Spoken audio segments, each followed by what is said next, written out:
The committee will come into order, and I am happy that we're here today to have an oversight hearing on the Congressional Research Service, which is one of the most important support services available to Congress. The professional staff of CRS provides objective, authoritative, and confidential research and analysis on a vast array of issues. But like any agency of its size, CRS faces its share of challenges, and this hearing is intended to have a candid discussion of those challenges so CRS can continue to support the Congress. To operate at its fullest potential, CRS must have an inspired and diverse workforce fostered by an inclusive work environment. Unfortunately, like most agencies, CRS has contended with budgetary constraints at a time of increasing workload. CRS's budget has remained mostly flat or has been decreased substantially in particularly lean years.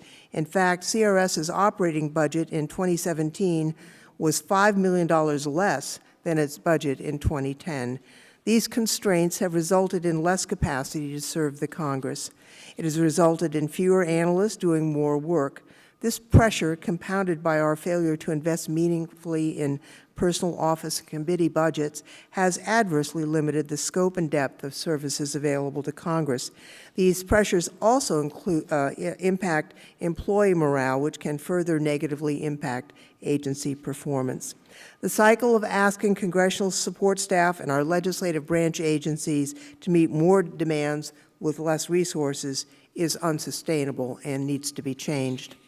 Congress depends on the expert services of CRS to perform its constitutional duties. So when service is impacted, the work of the Congress is too. So we owe it not just to CRS to improve it, but to the American people who sent us here to be their voice in Congress. Although the Congressional Research Employees Association represents more than 80% of the CRS workforce, a common refrain is their exclusion from management decisions. By ignoring them and their learned experiences at CRS, management, I believe, is doing a disservice to both itself and its employees. At CRS, the workforce must be involved in the decision-making and the direction setting of the service. The bargaining unit should be consulted when actions are being considered that will directly impact them and their work. Management should listen to the concerns of the employees. Our goal here today is to develop a full picture of the challenges facing CRS and to devise solutions for the future. CRS does not have to face this alone. In fact, it can't. It's incumbent on this committee and this Congress to ensure that CRS and the broader Library of Congress are sufficiently resourced with adequate support and funding. And I'd now like to recognize our ranking member, Mr. Davis, for an opening statement. Thank you, Chairperson Lofgren. I'd also like to welcome today's witnesses, Mary Mazanek, Director of CRS, and Susan Thal, who's here today in her capacity as the President of the Congressional Research Employees Association. I look forward to hearing your testimony and having a productive dialogue about the current state of CRS and ways in which improvements can be made. You know, as the chair said, Congress has relied on CRS since the early 1900s as its primary support agency for public policy research and analysis. Daily, and I can tell you this as a 16-year former staffer, I know from working with CRS that you provide members and other staff with authoritative, objective, and timely work products that assist all of us, members and staff included, in doing our jobs. An agency with such an influential and rich history should be the gold standard of research organizations, not just here, but worldwide. However, it's clear to me there are some internal struggles that have had a noticeable impact on the agency. I am not interested in participating in a public dispute today between management and rank-and-file employees. That is not the purpose of a congressional hearing. What I'm interested in doing is having this committee lay out our expectations for a path forward that will drive the necessary institutional changes that are needed in any agency. CRS must improve their processes and mechanisms for establishing the agency's mission and meeting Congress's needs in the 21st century. Strategic workforce planning, workforce training, performance management, recruitment, hiring, and diversity management. Some of the ways in which this can be accomplished, in my opinion, are through surveys and focus groups, both internally and externally, IT analytics, management training and employee development opportunities, demonstrating how training efforts contribute toward improved performance and results. It's a must to have a system in place to continually assess and improve human capital planning and investment and its impact on accomplishing your mission. Transparently align individual performance expectations to identify specific levels of achievement within CRS's mission. We hope you conduct employee exit interviews and track that feedback to identify any trends that could be advantageous or problematic. And we hope we would see a culture that encourages a culture that creates and maintains a positive work environment where employees are valued and can maximize their potential and contributions to CRS and, in turn, the mission of the United States Congress. I intend to focus my questions within these areas and hope to learn more from our witnesses on the current procedures in place at CRS and where there might be room for improvement. Let me be clear. I expect the Congressional Research Service and the Library of Congress to respond to the concerns and recommendations expressed by the committee today. These are not merely suggestions. Congress needs to see action. Thank you, Madam Chair, and I yield back. Thank you, and other members are invited to put opening statements in the record. I would now like to welcome and introduce our witnesses, and thanks to you both for being here. Mary Mazanek has served as director of CRS since 2011. Prior to her appointment as director, Director Mazanek worked at the U.S. Department of Health and Human Services, where as Deputy Assistant Secretary and Director of the Office of Medicine, Science, and Public Health, and the Office of the Assistant Secretary for Preparedness and Response. She was a Robert Wood Johnson Health Policy Fellow, serving as a senior advisor to the Senate Committee on Health, Education, Labor, and Pensions, and the Subcommittee on Public Health. Earlier in her career, she served as a senior policy analyst at the Medicare Payment Advisory Commission. She received a Bachelor of Science from the University of Notre Dame, summa cum laude, and a doctorate in medicine from Case Western Reserve University Medical School, and a Juris Doctorate from Case Western Reserve University Law School. We are also joined by Susan Thal, Dr. Susan Thal. Dr. Thal has served as president of the Congressional Research Employees Association, or CREA, since February of 2016.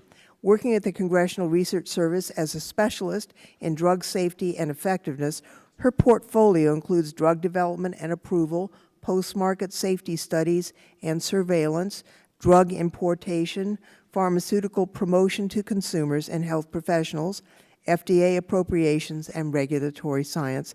Before joining CRS in 2002, Dr. Thal worked at the Institute of Medicine at the National Academies, the Senate Committee on Veterans Affairs, the National Center for Health Services Research, now AHRQ, and the Harlem Hospital Prevention of Prematurity Project, and the New York City Health and Hospitals Corporation. She earned a PhD in epidemiology from Columbia University and an MS in health policy and management from the Harvard School of Public Health. I would ask unanimous consent that, well, we'll get into that later. I would like to ask the witnesses to try and summarize their written testimony in about 5 minutes. We operate under the 5-minute rule. I think you're familiar with our light system, but when you're close to the end, the little yellow light will shine, and when the red light shines, your 5 minutes are up. We'd ask you to try and summarize. You're both very distinguished individuals. We look forward to hearing from you, and first we turn to you, Director Mazanek. Chairperson Lofgren, Ranking Member Davis, and members of the committee. Thank you for the opportunity to speak with you today regarding CRS. CRS appreciates its role as Congress's trusted resource. We strive every day to maintain that trust and uphold our core values of authoritativeness, confidentiality, nonpartisanship, objectivity, and timeliness. In my testimony today, I want to focus on 3 main themes: our commitment to serving all of Congress, workforce initiatives, and our strategic planning efforts and future directions. CRS continues to interact with virtually every committee and member. In fiscal year 2018, CRS provided more than 62,000 custom products and services, authored and maintained approximately 9,000 general distribution products, hosted more than 8,600 congressional participants at our programs, and published nearly 6,000 bill summaries. We continue to support this Congress on a wide range of policy issues, including energy, the environment, science, healthcare, border security, immigration, foreign affairs, and campaign finance. CRS engages with members at the very start of their careers in Congress. In January, in cooperation with this committee, CRS was honored to again host the new member seminar in Williamsburg, Virginia. Next, I want to turn my attention to the CRS workforce. Our most valuable resource is our core of dedicated professionals who work in concert across the organization to carry out our mission. Just like last week, during our annual staff appreciation ceremony, I had the opportunity to acknowledge the outstanding work of my CRS colleagues. I am proud and privileged to lead our team. CRS continues to broaden and strengthen its research and analytical capabilities to ensure that we are able to provide the full breadth of public policy and legal work that Congress demands. CRS, like Congress, is a workplace where every day is different. The fluid nature of our work often requires that staff prepare intricate analyses and also respond to introductory questions which lead to more complex requests. For individuals who enjoy that challenge, CRS is a place where they can grow and thrive. With Congress's generous support in fiscal year 2019, CRS has successfully strengthened coverage in a number of key areas. In the year 2020, the service will continue to bolster its workforce, and even in this tight labor market, CRS continues to attract and retain very high-quality professionals who are drawn to our unique mission to support the Congress. But as Congress evolves, CRS cannot remain static. We must continually evaluate how best to serve the Congress. Accordingly, the service engaged in a strategic planning process with the library. During the process, approximately 130 CRS staff participated in 12 working groups. The resulting CRS directional plan identifies two main goals: enhance service and access for all of Congress, and optimize resources utilization.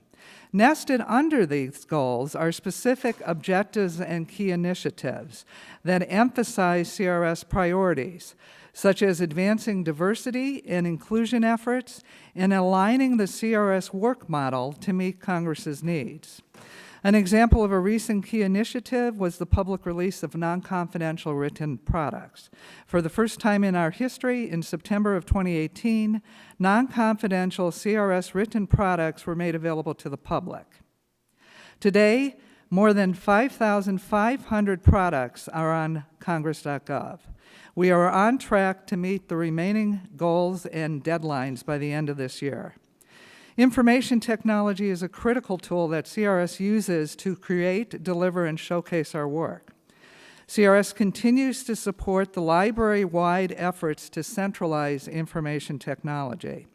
We meet regularly with our colleagues in OCIO and are continually identifying means to ensure that this transition period is seamless and that IT issues are addressed promptly.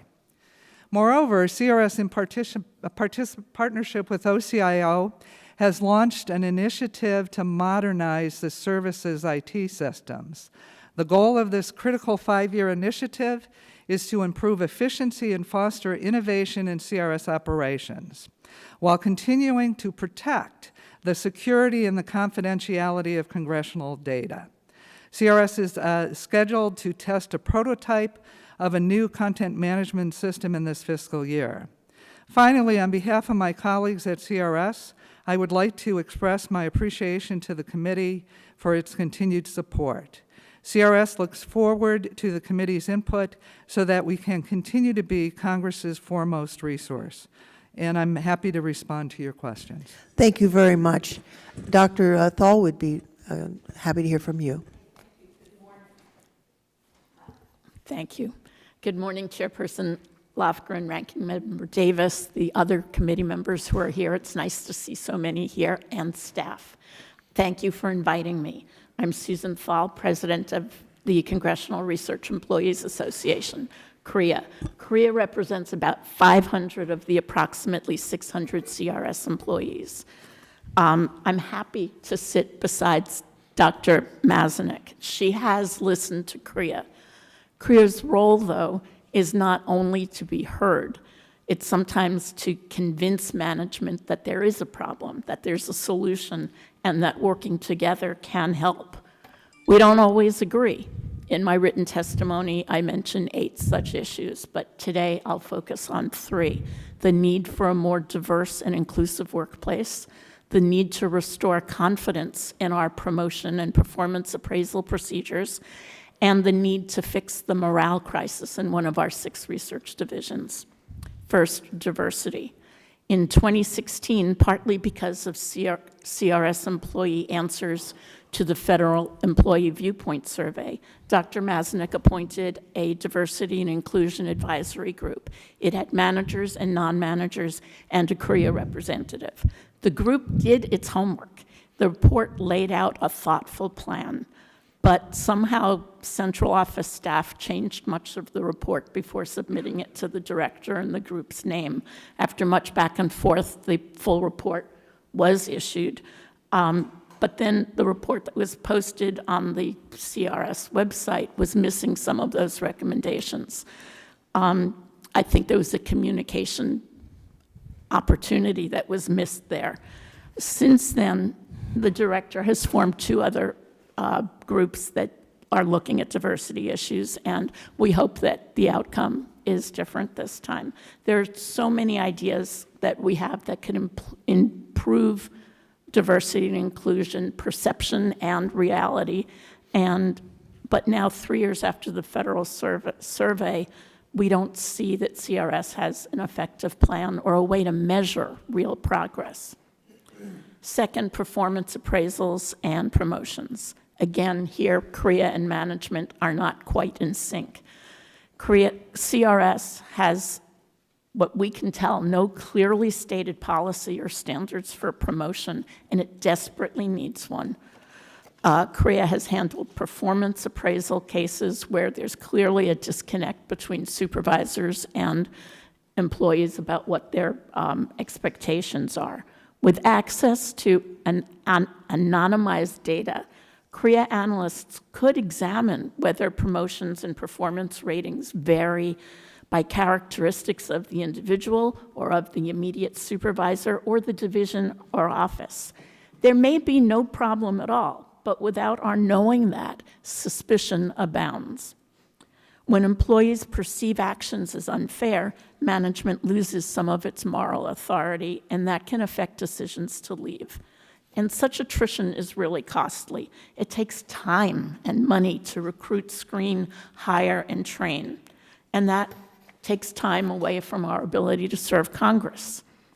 CREA has raised issues about promotion, for example, again and again. And I think there is hope. Last month, Dr. Mazanek told me that CRS management was interested in looking at promotion procedures. So I propose that management involves CREA now. We have experts who advise Congress on these issues. Why not use us to boost the chances that the plan we develop and communicate to supervisors and employees will succeed? Okay, and I'm going to talk really fast. Finally, let's fix the American Law Division. ALD is one of the 6 research divisions within CRS. ALD's work is unique, but so are the number and types of complaints we hear from its staff. Current and former legislative attorneys report a toxic environment. Employees fear speaking up. The numbers tell us that there's a problem.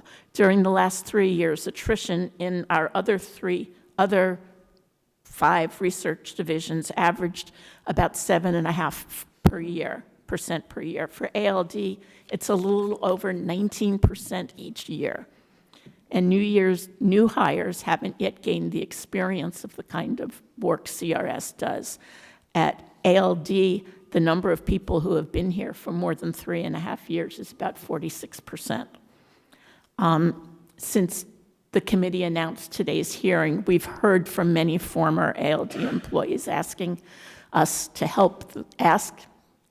urging us to ask the committee for help. So we're asking now, please urge CRS management to meet with CREA, former employees and attorneys in ALD now. Let's explore the reasons for what we're hearing. Let's find solutions, and I think they exist. We have other issues. My written testimony talks about the concern of shifting from experts to generalist staff. We talk about work-life balance and issues of how to help that. And then finally, CREA's concern that management fear of the reaction of some members, of the potential reaction, makes them shy away from controversial but important issues. But it's time for your questions. I'm interested in what you suggest. I look forward to that this is a beginning and working with Dr. Mazanek and her staff, and so that we can turn all of our energy to meeting the important and enormous needs of Congress. Thank you.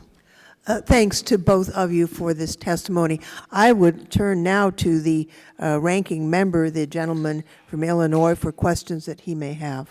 Thank you, Madam Chair, and thanks for having this hearing. It's good to see my colleagues, too. Mr. Aguilar, how's baseball going? Pretty good? All right. I was hoping not to get that answer. I don't want to do a CRS report on the last 6 years in baseball victories at the Congressional Baseball Game. I'm well aware of the record, unfortunately. Ms. Mazanek, what do you see as the largest challenge for CRS today? I believe our largest challenge is to make sure that we recruit and retain a diverse workforce with the skills and expertise that we need in order to support you at a very high level. All right. Ms. Stahl, what do you think the biggest challenge is? I think we are a great group, and to keep us going and to try to work together to stop these kinds of internal frustrations.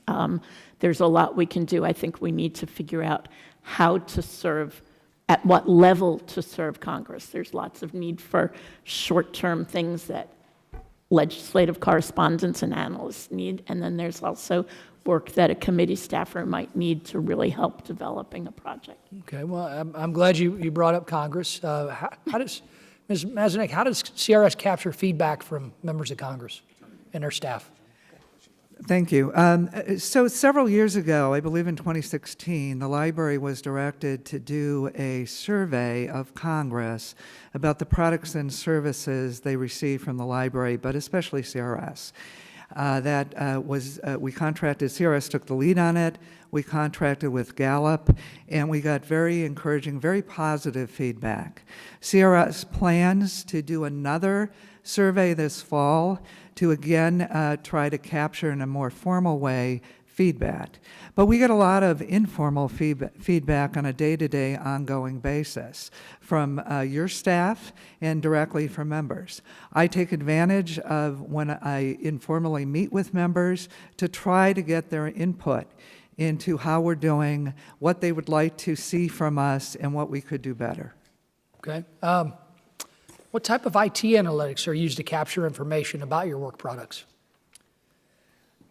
So we have a customer management system where we basically put in requests, specific requests that come from members and their staff. It is a data set that we look at to try to spot trends. Other things that we look at. So you're talking about trends just on the number of requests that number are of being requests. What, is there a trend on the type of requests being made, the issue areas? Are you yes. guys using any of the IT data analytic tools like Google Yes. has to look at how many people have actually opened the reports that you've put out there? Yes, we do that too. We do that in cooperation with OCIO. We capture how many times someone goes to a certain page, how many times a certain report has been viewed. We're doing that both on the office CRS.gov, but we're also tracking Congress.gov, where our reports are being pushed out to the public. Okay. So you've shown us that you get feedback from members of Congress, our offices, our staffs, our committees. You use IT analytics. How do you capture input from your employees and that may influence your strategic plan? So the strategic planning process that we embarked on, well, it was probably a couple years ago now, was very inclusive. And we did that by design, and it was, I believe, a significant change from past practice. We invited staff to sign up for work groups, and we also involved staff in a variety of venues, including focus groups, town halls. I myself conduct all-hands meetings. Divisions, the various divisions and offices will also have staff meetings. I have an open-door policy. If someone wants to come in directly to me to sit down with me and pitch an idea or to express a concern. And so I think we do this on a regular basis. There's always going to be room for improvement, though. I don't have much time left, Ms. Dahl. You agree? In large part, yes. I think the planning process this year did involve staff at many different levels. Once all that information comes in, we're often not included in the discussions, though, and I think we can do that better. Staff meetings are good. The problem is people don't always want to speak up, and we have to find a way to have that be a safe environment where if someone wants to speak about a supervisor, that they're not immediately labeled a whiner. Some people might be whiners, but some people might have legitimate concerns. Thank you very much. The gentleman from Maryland is recognized for 5 minutes. Madam Chair, thank you so much. I want to thank both Director Mazanik and Dr. Thal for being with us today and sharing your insight. I've always thought that the Congressional Research Service is an enormous asset to our work in Congress and an international marvel when you think about it, the idea that you have one independent, objective research authority for members of Congress from whatever political persuasion, and that they get us information and facts and we can rely on them. And so I want to thank you both for the work that you're doing. We're grateful for your expertise. Let me start with you, Madam Director. Can you explain what is the peer review process at the Congressional Research Service, and are the CRS products ever peer reviewed by external entities? So we have a multi-tiered review process. It begins with peer review, but then there's also section review, division review, and then there's final review in the front office. The review process is designed to ensure that the product is consistent with our core values of objectivity, authoritativeness, nonpartisanship, et cetera. I think for the most part, we do little external peer review. There may be certain parts of a report that we ask an outside expert to look at to make sure we get it right. I feel, and having written policy reports, that the peer review process is an asset. It helps us make sure that we have a comprehensive product that is of most help for Congress, and I always welcomed it. I think part of the challenge is we're working on very tight deadlines sometimes, and it takes time to move a product through the process and actually have a back and forth on Gotcha. the content. Dr. Thal, let me come to you. A lot of my constituents work at the Congressional Research Service because I represent Maryland's 8th Congressional District, which includes Montgomery, Frederick, and Carroll County. And so I definitely know a number of people who come down to work here for CRS. You mentioned in your testimony the need to create a fairer, more hospitable work environment. That's something that's obviously of concern to me since I've got constituents who work there. What are the obstacles to creating such a work environment, and what are the specific problems that you're identifying? Let me preface by saying I love working at CRS. I was excited to come here. I've been here 16 years, and there's most that's wonderful. We're talking about things on the edge, and we're trying to fix them now or address them now before they spin out. We want people to be treated, to be respected for our work and for who we are.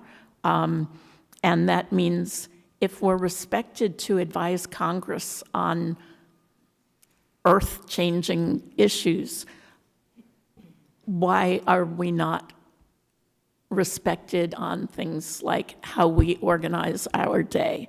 Or there's some flexibilities that Congress, the library, and CRS grants us, but different supervisors apply those differently. These are minor things compared to other things that your committee deals with, but it's the everyday pressure that then affects how we might do our work. And are you in a process where you feel that you can be heard and there's a collaborative, conciliatory framework for dealing with these? We're doing better. I think we've made some progress with that.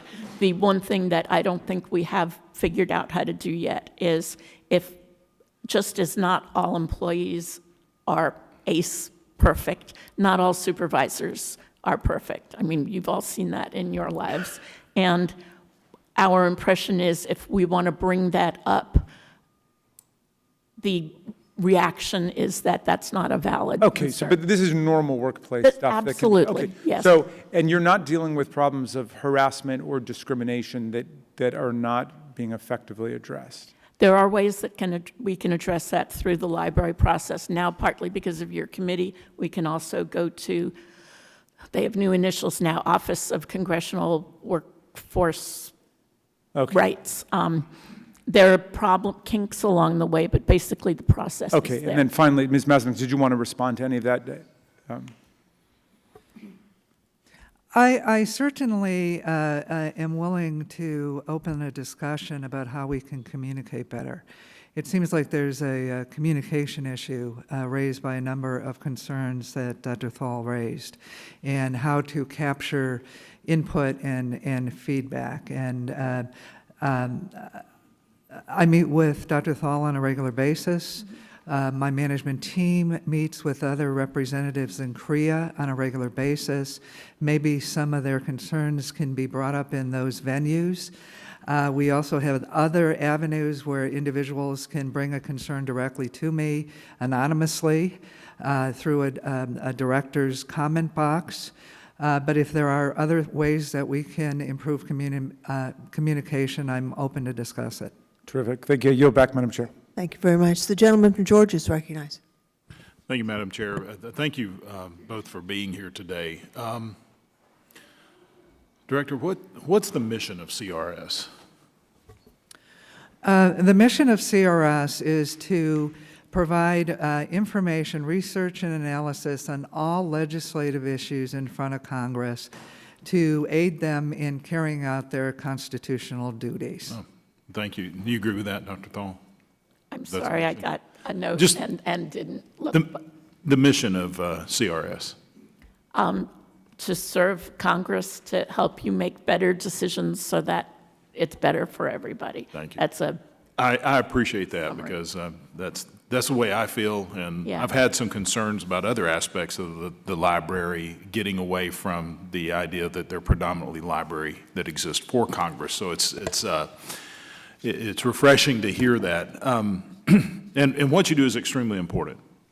As I'm sure many of my colleagues here use CRS extensively, we do, and it's extremely important that not that CRS be bipartisan, but it be unbiased. Yeah. Not taking one side or the other. And when this hearing was we announced, I met with all of our legislative staff, and I just asked them, what is your opinion of the service that we're getting from CRS? And it was for the most part very positive. The only negative feedback we got was on certain occasions in certain departments. It may not be unbiased. There's some opinion put in, not in the reports, but in the conversations that they have. But we can work through that. So the process, Director, for getting a report approved, is that process transparent to the employees? Do they know how that process works? Absolutely. They're actively engaged with the individuals reviewing their report, and there should be a dialogue or a back and forth. If you ask a peer to review your work and they take the time to do it and they submit comments, I would hope that was the start of a conversation. Okay. That's the way it should work. Yeah. Dr. Thal, do you agree that it's transparent? The process is transparent. Some people handle it better than others. Okay. I mean, as in anywhere. I think part of the problem is the expectation of what a CRS report has sort of varied over time, and there's a little confusion about that. I agree that there should not be personal opinions in a report, and probably not in conversation either. But I think that it serves Congress best if we, in addition to giving you a description of this is what's happened before, this is what this bill would do, this is what this other bill would do, if we could add an analysis to give it a framework of how it fits into what we've seen, those of us who've been hired as experts in our field. And I think partly because of the volume of reports and requests, we don't have time for that, and partly because that we seem to be moving away from that. Okay. Thank you. Director, how do you guys advertise for positions? If you need to fill a position, where do you go and seek? So our positions are posted in USA Jobs, but we also send the descriptions or the announcements rather broadly. If we're seeking a particular set of skills, we may approach professional organizations, societies, academic institutions. We have sent announcements over here to offices over here. And that's one of the ways we're trying to ensure that we have a diverse applicant pool. You still are guys. I see. No, it's, when it comes to the hiring process, what is the process for actually hiring someone? You identify someone has a skill set. How do you transition that person from being an applicant to actually being an employee? Who makes that decision? So the library follows a merit selection process, and we follow that process. After we post a job and the position closes, the applications are reviewed to make sure that they meet the minimal requirements outlaid in the position description. Then those candidates are invited in for a structured interview where all applicants are asked the same questions. There may be a second, after the leading candidates are determined, there's usually one hiring manager. Okay. There's a panel, a hiring panel, but one of the individuals on the panel is the hiring manager. We try to ensure that the members on the panel also are diverse. Then an individual may be brought back to clarify responses or to meet other people that they'll be working with. And then a decision is made, and we work through the library's HR office. They extend the offer. After the offer is accepted, the person is scheduled to come on board. They are put through a library orientation, and then CRS conducts its own orientation. A lot of individuals who join CRS, especially analysts, they are assigned a mentor. And it's a lot of mentorship on the job, learning by doing. I actually want to talk to a lot of the new people that we brought on board recently to ensure that the onboarding process is meeting their needs, and I have that planned to do, to meet with some of the new hires in the last 2 years. But that pretty much is how we bring people on board. Okay, thank you. I see my time's expired, so I'll yield back the remaining time I don't have. Thank you very much. The gentlelady from California is recognized. Thank you very much, Madam Chairwoman, and thank you both for being here. I know that you mentioned, Director, the CRS is the foremost resource for members of Congress, and I can tell you by traveling around, we're kind of the envy of a number of other Democratic bodies as well because of how well performing and organized that is. But I also know that the people are at the heart of that, and so that's why I wanted to follow up with a few questions around the people themselves. And one of the things that I'm hearing is that there are a number of policies, perhaps in more divisions than not, among relationships that are strained for whatever reason. I wonder if you could speak to that a little bit more and what you see. Clearly, communication is often at the heart of that, but are there some policies that are different and that people interpret them differently, whether it's leave policies or checking in, making sure that they have to sign something if they're leaving? What is it that you think may be at the heart of some of those concerns? I think you've already identified it. I don't think there are different policies. I think that it's the way the policies are implemented. And several years ago, I set up a policy working group that is run out of my counselor's office. I tasked them to review all the policies in the service and to clarify and update the policies. And that was an attempt to have a more uniform application of the policy. If there is still a need for clarification, my counselor's office will talk to managers, talk to staff to further clarify the policies. And Dr. Thal, how would you respond? Right. I think that at the top level, there are some good flexibilities that CRS policies cover. Dr. Mazanik has said that part of her management style is to let the managers make their own decisions, which in general I support because different offices have different flows and need different things. But sometimes within the same office, there are different decisions made for different people, and that creates stress. I mean, that's not unlike other workforces, but you're asking us about ours. And I think I was hearing that you're both interested in taking a look at that and seeing how can we improve that, and I appreciate that. And the other issue really is a little bit on. I think my colleague has raised it somewhat. I might do it a little bit differently.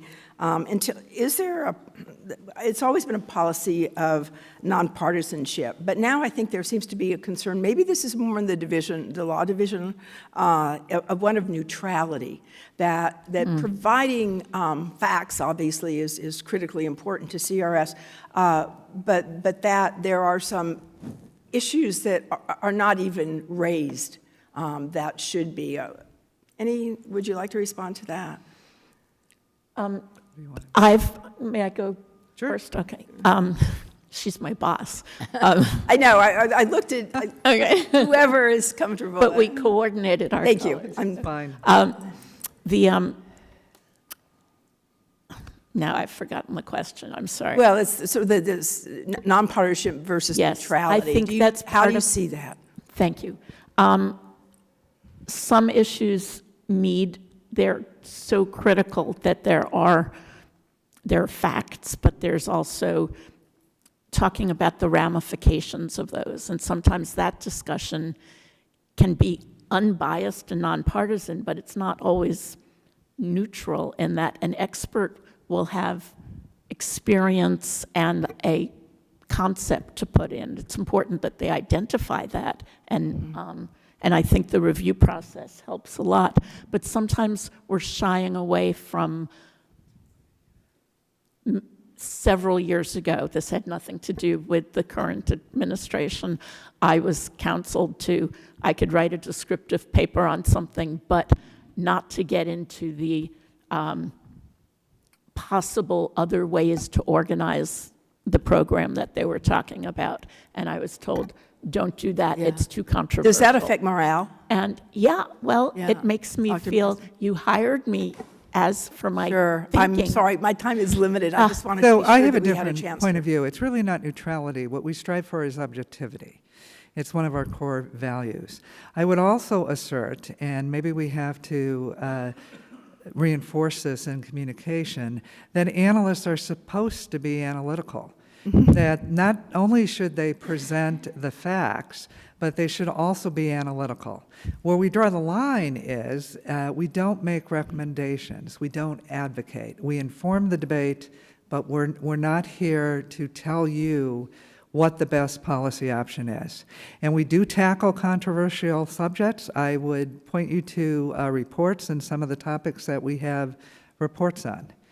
And we also do that with our targeted research requests, which are confidential. And we generate a lot of confidential memos that are on controversial issues. Thank you very much. I know my time is. Thank you. The gentlelady from Ohio is recognized. Thank you, Madam Chair. Thank you both for being here today.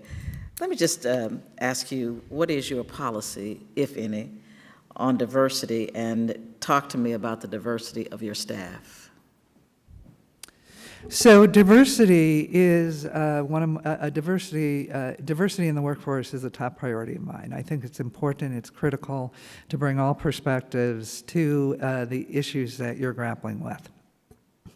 I can tell you, I can just give you a little bit of data because I've looked at it recently. We looked at basically 3 years, 2009, 2013, and 2018. This is self-reported data. 28% of the staff identified themselves as being part of a minority group. However, over the course of that time period, there have been some shifting among the various minority categories. And we have lost diversity at the most senior grades in the service. This is a high priority. We are trying to identify specific actions that we can do and put in place to make sure that our applicant pools are diverse. As Susan mentioned, do you have, excuse me, just one, forgive me. Do you have any people of color in your senior leadership? Yes, if it depends on how you define color. If you say, if it's African American, no, we lost 2 African American senior level leaders in my tenure at CRS. They left to pursue preferred opportunities. The one told me she wasn't even looking. Her dream job dropped out of the sky, and she wanted to take the opportunity. So there are no people of color in upper management. I would just suggest to you that if you're having problems finding them, we know people everywhere. So, and we can make recommendations to you. Okay. Not that I have any right now, I have no idea, but I think that we should not have an agency or a department as involved in what we do every day as you are that has no person of color in your leadership. We've started to look at some of the numbers, and numbers don't tell the whole story, because I know there are efforts to recruit minorities, but when we looked at the percentage of African Americans, I don't have the numbers in my head, but African Americans among the baby boomer group in the library in CRS, that was a higher percentage of minorities in that group, my group, than in the millennials, who are the more recent hires. And that is really concerning, because we're talking about diversity and inclusion, but it's not showing. So there's work. Okay, so tell me then how many people of color you have amongst your ranks of analysts and attorneys. I would have to look that up and tell you. I can get back to you with those numbers and percentages. Let me just say that the Speaker of the House has made diversity one of her main issues. And I would certainly hope that every single person that has a role to play in hiring or promoting or including people of color would make sure that that is done on a consistent basis. It is very difficult for me to understand as many young lawyers and people that are around this hill, they are not people that you can find. They call my office looking for jobs every day. So there's something that's not quite right, but please let me know what your progress is on that. I will be waiting to hear how things progress. Thank you. Thank you, Madam Chair. I yield back. Thank you. The gentleman from California is recognized. Thank you, Madam Chair. Dr. Thal, you brought up concerns with the American Law Division and its high turnover rate. Can you talk a little bit about that division? Why is it different? And in your opinion, why do we have a higher turnover rate in that area? That's a really good question, and I would like to work towards finding that. Some of that is normal. It's people retire. Some of it is people who may be retirement age who are fed up or who are feeling unappreciated and they leave. So that looks like a normal retirement when we feel that it's not. What's really concerning now is that new people coming in are picking up on the tensions, even if they're not affected by it, and are looking for other jobs. And this could be such a great place to work. I'm not part of that division. We have trouble. People in that division are very wary about speaking to the union because they've gotten the message that they're not supposed to do that. And I'm not saying that anyone has said that, but it's passed on from person to person, and we have to somehow break that. And I think the committee, by asking these questions, might be helping start that conversation. Is your leadership team within the union, do you have someone from that division? A shop steward, or how does it function? There are, we have governors and stewards in almost all of the divisions. It turns over sometimes. There's no one from the American Law Division. I think they see that as a career stopper. That may not be true, but I think they're right. Sure.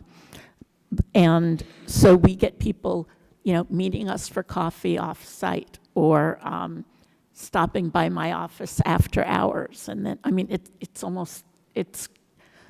it's really disturbing, and it's time to address it. From your position, how can we address, what's something we can do to address the turnover rate, in that? I hear what you're saying. It's a lot of different factors, including kind of a snowball effect of folks leaving, as well as kind of general attrition that you indicated. What else can we do to kind of blunt that turnover?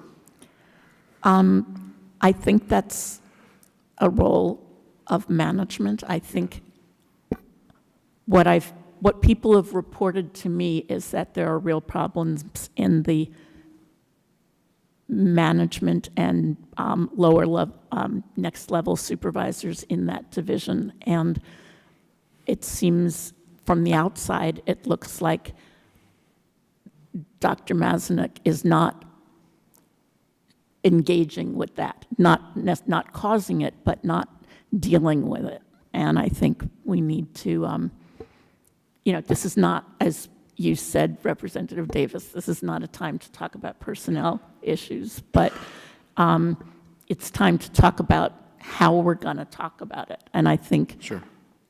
if you asked us to do that, maybe that would help. Sure. Director? I am aware of the concerns about the American Law Division. The American Law Division did have a bump up in attrition rates. I think it was concurrent with a management initiative to rebalance portfolios over there. It was also at a time when our staff was decreasing in numbers. Unequivocally, I will tell you that the American Law Division produces exceptional work that is held in very high regard, but it is a very difficult job. They're the smallest division, and they have 37 legislative attorneys. Not only do they do the legal analysis on the legal infrastructure under policy issues, but they also tackle the purely legal issues. I meet regularly with the management in ALD. I have brought the concerns to them. We have strategized as to how we can address the concerns. Part of the problem is trying to pin down the root cause, though. The head of the American Law Division has taken efforts to improve communications both within the divisions and with the other divisions because there is cross-collaboration across the service. If I could interrupt and ask one last question, building off of what my colleague from Ohio mentioned, Director, if I define person of color as African American, Latino, Asian American, Pacific Islander, that would be my definition. So let me get to the question. How many direct reports do you have? I think I have about 12 direct reports. All the assistants and associate directors are direct reports to me, as is the deputy of CRS. Okay. And out of those 12, how many people of color is I defined? So you brought in the definition I did. Of color. So I'm doing a quick count in my head. One. Okay. One. Thank you. Thank you, Madam Chair. Thank you, and thanks to all the members and both witnesses. I think this has been an important hearing for a couple of reasons. First, the attendance here shows that we have a very strong interest in what's going on at CRS. Two, although there are different viewpoints being presented by Kriya and Dr. Mazanek, it's very clear that you're both committed to CRS and have an interest in making this work well. And that actually is, if you want to take a look at hope for the future, that is the bottom line that gives me hope for the future. In terms of follow-up, obviously, we don't want to have a public, it would not even be functional to have a public discussion of personnel items or anything of that nature. But I do think that it sounds like there are opportunities for improvement in certain areas. The American Law Division is something I've run into in one of my other committee assignments, the Judiciary Committee, and I will say the members of the division have performed admirably and provided a great service to the Congress as they, no one is questioning their motives, they're just the analysts. But it's not the easiest thing in the world to manage a bunch of lawyers or to manage a bunch of PhDs for that matter either. I mean, these are highly talented people, have their own views on how things should work, and it's a very different environment than certain other management challenges. So I'm wondering if at some future date, I don't want to set a timeline, we could have an update on progress being made in some of these divisions. I will say the idea that of the 12 direct reports to you, only one is a person of color is of concern. We are strengthened as an organization if we have diverse viewpoints. All of us are products of our experience. And we know that academic analysis has shown that we will actually get better work product if we have different viewpoints approaching that work product. So let's take that very seriously. I just want to ask a question, because I get being the chair of this committee is an interesting experience because you get feedback from members in a very different way. The CRS provides experts for committees in analyzing very serious problems that are very complicated. But sometimes members call over for something that really isn't that complicated. And I'll give you an example from my own office recently. There are a whole bunch of Medicare for All bills that have been introduced, and they're all different. And I thought, wouldn't it be great if CRS could just do a quick and dirty, not what how are they going to change society, not what they cost, just, okay, here's 5 bills, here's how they differ. And after substantial back and forth, CRS said they couldn't do that for me, which is fine. I mean, Vox News did it, and I posted Vox News instead. Actually, I could have had an intern provide the analysis in the time it took in the back and forth between my office and CRS, because some of these questions are simple.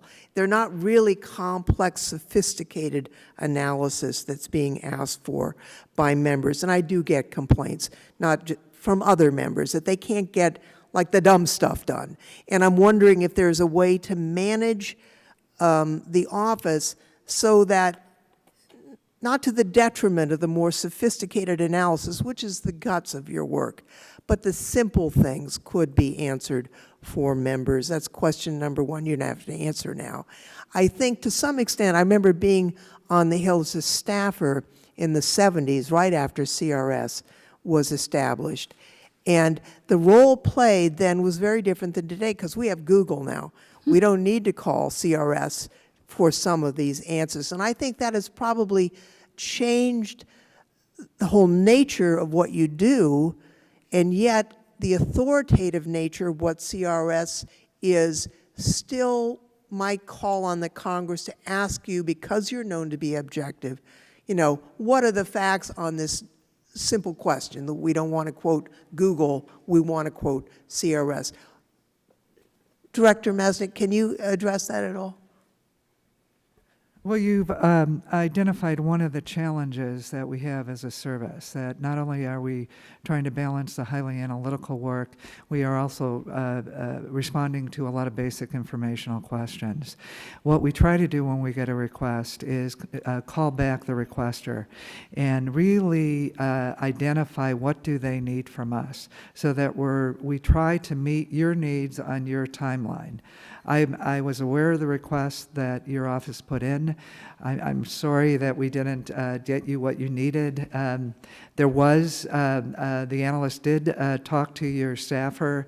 Multiple times. Multiple times to try to clarify. No, and I've got the email. I don't want to revisit that because Vox News did what we did, and we posted their report, you know, online, and it's just a quick and dirty difference. What are the differences in the bills? I don't mean to revisit that, but the question is, are you set up to deal with members who have really simple questions that they want CRS to answer? So we do have a cadre of research librarians that provide a lot of responses for purely informational requests. They're embedded with the analysts, and they work side by side.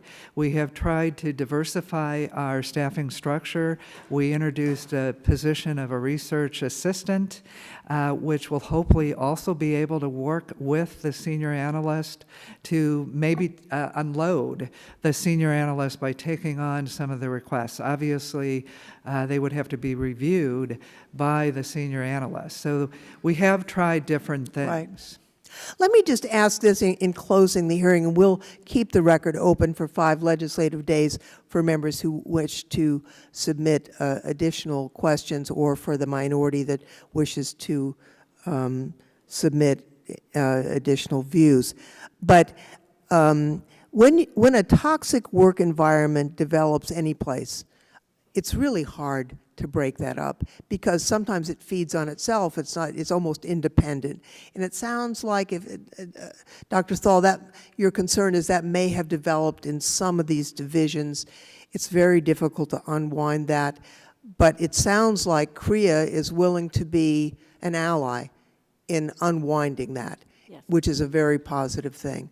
So I'm, you know, given that we have challenges, the management challenge of managing people who are as educated and expert as you are is difficult in an environment where resources have not grown and the challenges have. It's all a big challenge, and it's not going to be any easier if people don't feel good about the workplace. So I'm thankful that you're willing to work together. I'm looking forward at sometime in the near future where we can touch base with you as a committee and kind of get an informal assessment of the growth that you've made.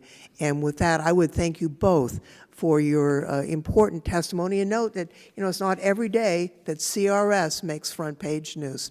So with that, we will close this hearing and adjourn. Thanks very much.